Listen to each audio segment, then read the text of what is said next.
Okay, mga kasubaybay. Ngayon ay may bibigyan na naman ako ng reaksyon sapagkat ang inyong kasubaybay ay patuloy tulad ng sinasabi ko na sumusubaybay sa mga nangyayari sa ating paligid o sa ating bansa, lalo na diyan sa mga tao na nagpapatupad ng mga batas sa iba't ibang ahensya ng ating gobyerno. Ngayon mga kasubaybay, ngayon lang sa panonood ng inyong kasubaybay sa isang nagbablog sa Facebook, mga kasubaybay, sinasabi niya ay doon sa kanilang lugar sa Marinduque na siya daw ay nagtanim ng niyog doon sa bundok. Siyempre, kaya nagtanim yung tao para sa darating na panahon, may aanihin. Sabi nga, kapag ka may itinanim, may aanihin.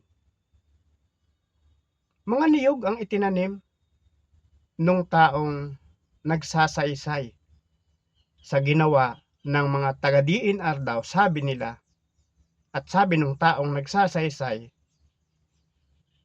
na yung kung tawagin niya ay bantay gubat. Sa halip na suportahan, sabihin ng hindi sa pinansyal o kahit sa moral support ang matanggap nung isang pobreng Pilipino kababayan na nagtatanim ng niyog na dapat sana ay mas higit pa silang magbigay ng lakas ng loob na sige kabayan, taniman mo yan para sa hinaharap may mapakinabangan ka. O sige, sabihin natin sa tingin ng inyong kasubaybay ay pag-aari ng gobyerno yung lupa dahil nasa bundok daw eh. Ang tanong ng inyong kasubaybay, bakit ganun ang ginagawa? O kung hindi man, taga-DNR yun dahil ang sabi lang nung nagtatanim ay bantay dagat, bantay gubat. Ngayon, kung sila ay bantay gubat, hindi ba connection yan sa DENR? At kung itatanggi naman ng DENR na hindi sa kanila connection yun, dapat imbestigahan nila yan. Dahil bakit? Mapang-api kasi yung ganong sistema. Tinatanggalan nyo ang kawawang kababayan natin na mabuhay ng patas. Inaalis nyo yung karapatan na yun. Para bang sa tingin ng inyong kasubaybay ay wala kayong pakiramdam? Hindi nyo ginagamit yung inyong tuktok? Hindi sumagi sa isipan ninyo na kaya nagtatanim yung tao na yon tulad ng sinasabi ng inyong kasubaybay para sa bandaroon ng kanyang buhay at kung may pamilya siya para sa mga anak niya yon. Nagsisimula pa lang siya. Paperwishyuhin na ninyo. Taga-DNR kayo. Yun ay ayon sa salaysay. Taga-DNR daw yun. Bantay gubat daw yun. Daw ha? Pero bagamat daw yun, ang inyong kasubaybay nagbibigay ng reaksyon. Bakit? Biktima din ang inyong kasubaybay eh. Sa sistemang bugok niyang taga-DNR na yan. Kaya hindi maiwasan magbigay ng reaksyon ng inyong kasubaybay. Isipin niyo yun. Nagtatanim yung tao. Para sa bandaroon, may anihin. Ikabubuhay nila at ng kaniyang pamilya. Kayo mga taga-DNR, tanong ko sa inyo, ano ang mas gusto ninyo? Magnakaw yung tao para may maipakain sa pamilya? O mas gusto ninyo mamatay sa gutom? Bundok eh. Nagtatanim. Bakit paperwishyuhin ninyo? Tanong ng inyong kasubaybay sa inyo mga taga-DENR. Baka pwede sabihin ninyo ay may programa doon ang gobyerno eh. Hindi ba't ang programa ng gobyerno ang pangunahing target ay ang matulungan ang mga Pilipino. Hindi na nga sa inyo umasang matulungan sila eh. Nagsisikap. Isipin mo, sabi nung taga Marinduque na yun, kung saan pa nila kinuha yung mga patubuan na itinatanim nila. Anong sabi? Nung nagtanim, binunot isa-isa't ipinagtatapon. Anong tuktok meron kayo? Sige nga, mag-comment kayo. Anong tuktok meron kayo?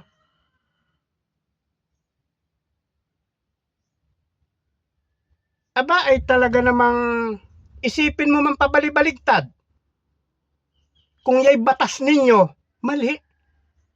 Maling-mali. O sabihin na pinuputol dahil alam ko ganun bawal magkaingin. Iyon lang ang tanging paraan na alam ng tao at kaya ng tao para sila mabuhay. Bagamat sila'y nagpuputol ng mga ilang puno doon, pinapalitan ng masigit na kapaki-pakinabang ng tao o nila. Puno yun. Sabihin, puno yun ng kahoy. Mahalaga yun. Bakit pinutol? Dahil sa pagkakaingin. Alin ang mas mahalaga? Buhay ng tao o ang puno ng kahoy nyo? Sige nga. Sa biglang isipan, o sige, palakihin yung kahoy. Pag malaki na, mapapakinabangan ba ng pangkaraniwan? Hindi. Putyat naman, oo, talaga nagkakalukuhan na lang. Lukuhan lang talaga. Inaapi ninyo ang taong bayan. Kapag dumating yung malaki na, kailangan may permit. Sa pagpapapermit pa lamang, hirap na hirap ka na eh. Pag hindi inayunan ng mga nasa ahensya ng alimbawa sa DNR o sa gobyerno, pag hindi inayunan yan, wala nang pag-asa. Mamamatay ang tao sa gutom. Yung niyog, isipin mo ang niyog, yung 10 taon, 8 taon napapakinabangan na eh. Ang niyog, halos sa loob ng 1 taon, kung hindi ako nagkakamali, 3 beses baga magkupras. 3. O di napapakinabangan. Ay yung puno nyo, abay 75 taon na ang edad eh. Hindi pa pwedeng harbisin. At kung pwede nang harbisin, pahihirapan ka pa ng taga-DNR.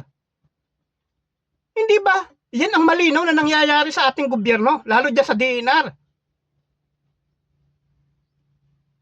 Alam niyo mga kasubaybay, ito dapat makita ng ating Pangulo eh. Yang sistemang bugok na yan, bagamat ang sabi nga ng ating Pangulo, napakadaming batas na ginawa nung panahon ni Cory Aquino, na batas, hindi mo alam kung batas o butas ba o batas ng mga luko. Ikukwento ko lang sa inyo mga kasubaybay, ang isa sa karanasan ng inyong kasubaybay. May mga binili akong puno ng nara, marami ha. May natumba ng bagyo na isang puno. Bagamat ito'y natalakay ko na ng mga nakaraang video ng inyong kasubaybay. May natumba. Pumunta ako ng Kalapan.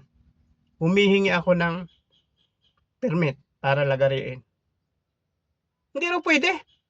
Dahil nara. Ma'am, mabubulok lang ho yun eh. Kahit na mabulok yun. Yun ang sagot sa akin. Kahit na niya mabulok yun. Sipin mong kabugukan. Babae pa yun ha. Matanda na yung nakaharap ko na yun dun eh. Isipin nga ninyo, natumba na ng bagyo, mas gugustuhin ninyong mabulok kaysa mapakinabangan nung mismong may-ari, nung bumili ng puno. Kung sa inyo kaya gawin yon? Talaga mga taon to, sabi nga nung taga Marinduque, nakakapangatal kayo ng laman eh. Bugok lamang nag-iisip ng ganong sistema. Pati nagpapatupad. Kasi doon sa nagpapatupad, doon nararanasan ng mga pangkaraniwang tao yung mga simpleng bagay na dapat ipinagkakaloob sa mga tao. Pero magtataka ka, kapag sila ang nangailangan, walang bawal. Harapan yan, walang bawal. Nasa kapangyarihan eh.